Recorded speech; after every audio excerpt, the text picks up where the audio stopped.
রাজা দুর্যোধন অনেক বড় যোদ্ধা ছিল। সে তার রাজ্যের মাঝে মাঝে প্রতিযোগিতার আয়োজন করত। তার অনেক পশু পাখি ছিল। রাজা দুর্যোধন তাদের প্রতিযোগিতা করাতো, আর সেই প্রতিযোগিতা দেখতে দূর দূরান্ত থেকে লোকজন আসতো। একদিন রাজার মেয়ে তার বাবাকে বলে, বাবা, আপনি আমাদের পশুদের নিয়ে এত প্রতিযোগিতা করান, অনেক আনন্দ হয়, কিন্তু সব সময় পশুরাই কেন? মানুষ কি তাহলে পশুদের চেয়ে কম শক্তিশালী? বলো বাবা। রাজা তার মেয়ের কথা ভেবে দেখেন আর তার রাজ্যে এ নিয়ে ঘোষণা করেন। শোনো শোনো শোনো, তোমাদের মধ্যে যেই রাজার প্রিয় ঘোড়া তুফানের সাথে প্রতিযোগিতা করবে আর বিজয়ী হবে, রাজা তাকে বড় পুরস্কার দেবে। শোনো শোনো শোনো। এই ঘোষণা পিন্টু শুনতে পায়। পিন্টু ছিল অনেক গরিব পরিবারের ছেলে। অভাবের কারণে সে ভালোভাবে পড়াশোনাও করতে পারেনি। তার মাও ছিল অনেক অসুস্থ। তার অনেক টাকারও প্রয়োজন ছিল। কিন্তু যে কোনো উপায়ে ঘোড়ার সাথে প্রতিযোগিতা করে জিততে চায় এবং বিজয়ী হওয়ার পুরস্কার দিয়ে তার মায়ের চিকিৎসা করাবে ভাবে।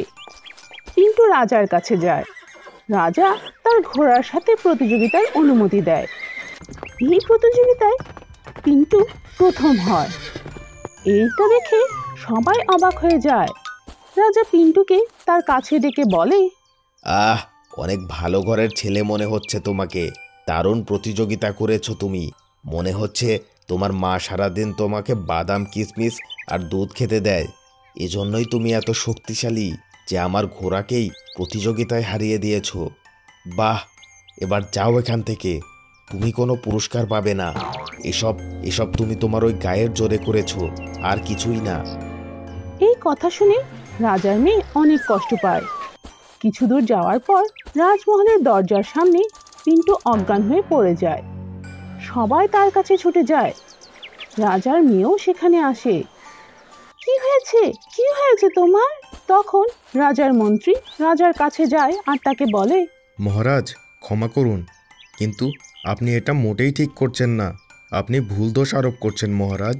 এই ছেলেটার মা অনেক অসুস্থ। ও অনেক গরিব ঘরের ছেলে মহারাজ। দারিদ্রতার জন্য ও ঠিকমতো পড়াশোনাও করতে পারেনি। ও ওর মায়ের চিকিৎসা করাতে চায়। ওর করার কোনো কিছুই ছিল না মহারাজ। এজন্যই ও এই প্রতিযোগিতায় এসেছিল। মহারাজ, ওর সাথে এমনটা করবেন না, দয়া করুন। রাজা তার ভুল বুঝতে পারে। সে পিন্টুকে সাহায্য করে, তার মায়ের চিকিৎসা করায়, এমনকি সে তার মেয়ের বিয়েও তার সাথেই দেয়। কারণ রাজা বুঝতে পেরেছিল যে তার মাকে এত ভালোবাসে যে ঘোড়ার চাইতেও জোরে দৌড়েছে, তাই সে অবশ্যই রাজকন্যাকেও ততটাই ভালোবাসবে। মাটির নিচের গুহা আর লম্বা গলাওয়ালা সিংহ। জঙ্গলের রাজা সিংহ ছিল অনেক শক্তিশালী, কিন্তু জঙ্গলের সব পশুরা তাকে অনেক ভয় পাওয়ার বদলে তাকে নিয়ে সব সময় হাসাহাসি করত। আর তাদের এমন ব্যবহারে জঙ্গলের রাজা মনে মনে অনেক কষ্ট পেত। সে চাইতো জঙ্গলের সবাই তাকে অনেক ভয় পাক, আর এমনটা না করুক। একদিন জঙ্গলের রাজা সিংহ হাঁটতে হাঁটতে অনেক দূর চলে যায়। সে উঁচু একটা পাহাড় দেখতে পায়। সে পাহাড়ের উপরে চড়তে থাকে। সে পাহাড়ে উঠছিলই, এমন সময় তার পা ফসকে যায় আর সে একটা গুহায় গিয়ে পড়ে। গুহাটা ছিল একদম সোনালী রঙের। সব জায়গায় হীরা মতি সব চকচক করছিল। আরে বাহ, আজ তো অনেক ভালো হলো। ঘুরতে ঘুরতে এমন একটা সোনালী গুহার দেখা পেলাম। এ তো অনেক ভালো হয়েছে। আজ পর্যন্ত কোনো দিন আমি এত সুন্দর গুহা দেখিনি। মনে হচ্ছে এটা তো কোনো সাধারণ গুহা নয়, এটা কোনো জাদুর গুহা। তখন রাজা সিংহ নিজে নিজেই কথা বলে যাচ্ছিল। এমন সময় হঠাৎ তার সামনে একটা বড় আয়না চলে আসে। যখনই রাজা সিংহ আয়নায় চেহারা দেখে, তার গলা লম্বা হয়ে যায়। আরে এ কি? এ এ এ এই আমার গলার কি হলো? আরে কেউ আছো? রাজা সিংহ গুহার ভেতরে চারদিকে ঘুরে, কিন্তু কাউকেই সে খুঁজে পায় না। এখন এখন আমি এই লম্বা গলা নিয়ে কিভাবে জঙ্গলে ফিরবো? তখন তার মাথায় একটা বুদ্ধি আসে। যাক, এবার তো তাহলে ভালোই হয়েছে। এখন থেকে সবাই আমাকে দেখে ভয় পাবে। আমি তো আর কোনো সাধারণ সিংহ নই। আমি এখন লম্বা গলাওয়ালা সিংহ। এবার তো ফিরে গিয়ে সবাইকে ভয় দেখাবো। রাজা সিংহ আবার তার জঙ্গলে ফিরে যায়, আর সবাই এবার তাকে দেখে ভয় পেয়ে যায়। এবার জঙ্গলে কেউ তাকে নিয়ে আর ঠাট্টা করে না, বরং তার ভয়ে কাঁপতে থাকে। রাজা সিংহ অনেক খুশি হয়, কিন্তু সন্ধ্যা হতে হতে তার গলা ধীরে ধীরে আবার ছোট হতে থাকে। এবার যাতে এই কথা জঙ্গলের পশুরা না জানতে পারে, তাই সন্ধ্যা হওয়ার আগেই সে তার গুহায় ফিরে যায়। একদিন রাজা সিংহের আবারও সেই গুহায় যেতে মন চায়। সে গুহার দিকে যাচ্ছিল, এমন সময় তাকে পেঁচা দেখে ফেলে। সে তার পিছু নেয়। রাজা সিংহ কোথায় যাচ্ছে তার লম্বা গলা নিয়ে? যাই দেখি তো। পেঁচা তার পিছু নেয়। রাজা সিংহ ওই সোনালী গুহাতে যায়। যখনই রাজা সিংহ আয়না দেখে, তার গলা আবার লম্বা হয়ে যায়। এইসব দেখে পেঁচা পুরো ঘটনা বুঝতে পারে, আর সেখানেই বসে রাজা সিংহকে বলে, তো রাজা সিংহ, আপনার কি মনে হয় এই আয়নায় দেখে শুধু আপনিই আপনার গলা লম্বা করতে পারেন? আপনি জানেন না আমিও এখানে আছি, একটু পিছু ফিরে তো দেখুন। এটা বলে পেঁচা সামনে চলে আসে, আর যখনই সে আয়নার দিকে তাকায়, তার গলাও লম্বা হয়ে যায়। রাজা সিংহ পেঁচাকে বোঝায়, দেখো দেখো পেঁচা, এই কথা তুমি কাউকে বলো না। ঠিক আছে, বলবো না, কিন্তু আপনিও কাউকে অত্যাচার করবেন না। ভয় দেখানোর দরকারটাই কি আছে?